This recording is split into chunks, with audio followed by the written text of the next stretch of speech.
everybody, I'm DJ Sixsmith. Today I'm joined by CNBC technology reporter Kate Rooney. She's got a fascinating brand new documentary on Sam Bankman-Fried and the fall of FTX.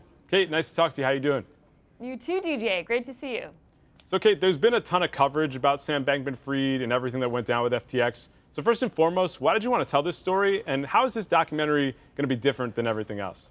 So DJ, it's a fascinating story. I'm so glad we have the time to do a long-form, more in-depth project because so much has happened in this case. I felt personally connected to this FTX story. I interviewed Sam a bunch of times in Miami and Bahamas. I went down there before the collapse of FTX, spoke to him for hours on what at the time was him seeming to bail out other companies. Also went down there in the days following the collapse of FTX. We also tell the story through the lens of customers, FTX insiders, some of the top executives there, and then investors who were also caught off guard by all of this. So some really interesting interviews, and I think a different point of view than you're going to get anywhere else. Kate, you mentioned it before. You were with Sam before the collapse of FTX in the Bahamas, and then you went back a couple months later, and it was a totally different story. So what was most revealing about all the time you spent with him?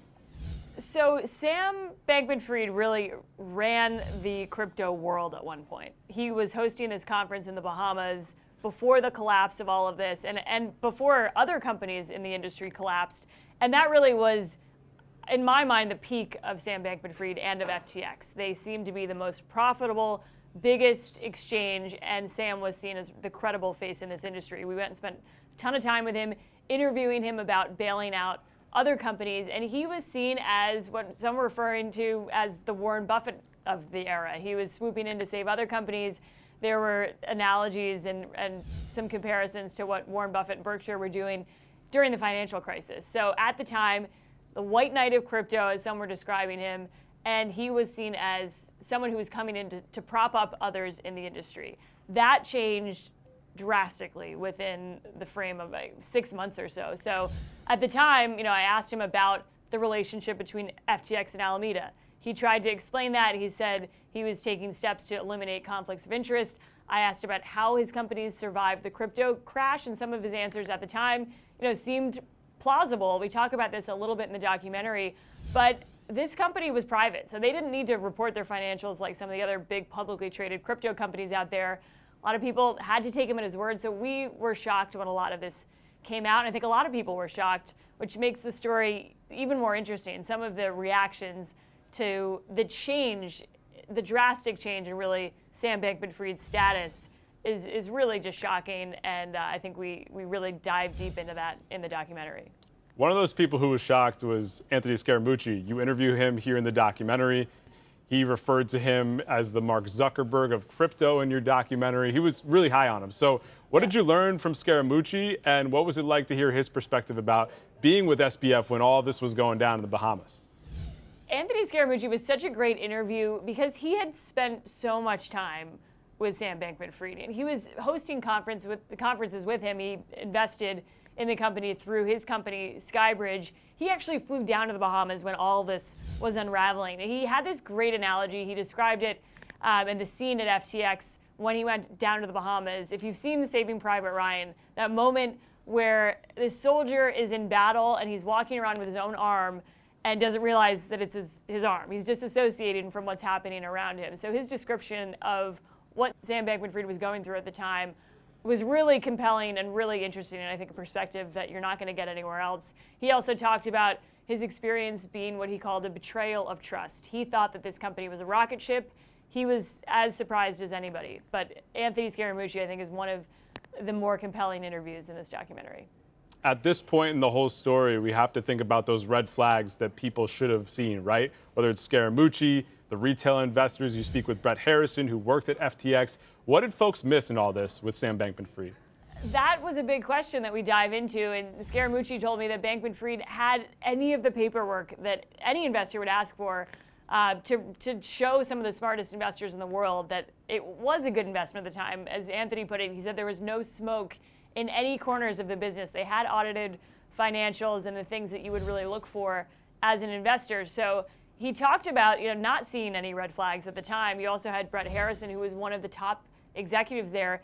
As he put it, he thought FTX was going to eat the world. He thought they were profitable based on what Bankman-Fried was saying publicly. And Bankman-Fried also testified in front of Congress. So he said, based on all that and some of the public accolades, why would he question the financials? He was busy running the business. He really believed in FTX, and he had a lot of his net worth tied up in it. So he had equity in the company, and that's also an interesting perspective. He spent time with Sam, but was also working at the company, and he said he was shocked. So a lot of red flags in hindsight, but we do have some great interviews that dive into that topic.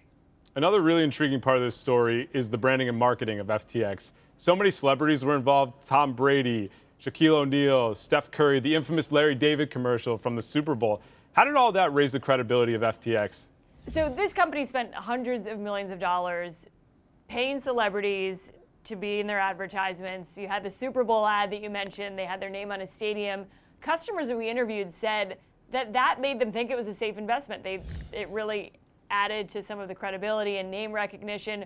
One of the people we talked to said it was the first time that he heard about FTX was through that Super Bowl ad with Larry David.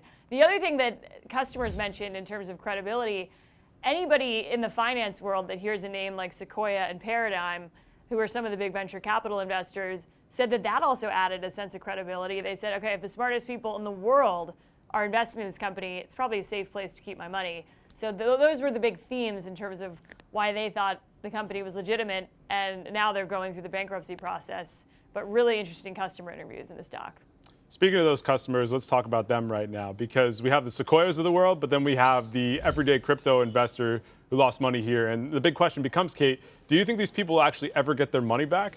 So FTX's new CEO, this guy John Ray, who worked on the Enron team in terms of restructuring, he and his team have been sharing some of the discoveries through the court system. So they're going through the bankruptcy process in Delaware. They've located $7.3 billion at this point. And some of those recoveries have actually benefited from a rise in crypto prices. So depending on what happens to Bitcoin, if it goes up or down, that could change the amount that customers get in terms of the recovery there. We also interviewed the former chief restructuring officer for WorldCom, and that scandal, it was the biggest bankruptcy case involving fraud at the time. He explained that with all of the litigation involved in this case, it's probably going to take years for customers to get their money back. When you think about this in a big picture scenario, Kate, how did the fall of FTX ultimately impact the way people look at crypto? So the fall of FTX hurt credibility for sure. You had a couple months there where it hit prices, you had regulators talking more about the industry, and Sam Bankman-Fried spent a lot of time in Washington. So there were some that said at the time that they felt duped. He was the credible face of this industry that was really trying to shape some of the legislation. So what he was working on has been set back, at least in DC, and the credibility was a big part of this. And when you talk to analysts and experts in the industry, that's usually their takeaway. There tend to be a lot of optimists in tech, especially in crypto, and a lot of contrarian investors. The silver lining, and what they say, is that what they describe as fraud and grift has been shaken out of the market, and that they think it's going to come back stronger. It survived this, and it's here for the long term. So some of the optimism there shining through, but the bulls in crypto still think it has a long-term future, and that FTX was its own thing. It's getting figured out in the bankruptcy courts, but they're still investing and building. So a lot of optimism here. Kate, lastly, you've covered a ton of big stories. What do you take away from this whole experience? All the traveling you did, all the people you spoke to, what are some of your big takeaways? One of the big takeaways on the reporting side was, always have that sense of skepticism. Sam Bankman-Fried was on top of the world at the time.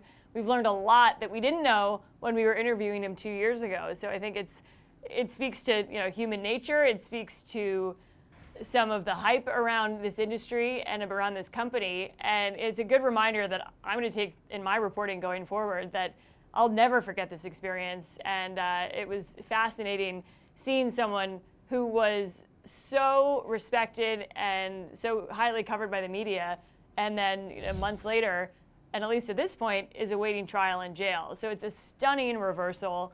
Kate, thank you for the time. So excited for people to check this out. They can watch it on the CNBC YouTube channel, CNBC.com. Kate, we'll talk to you soon. Thanks so much. Thanks, CJ.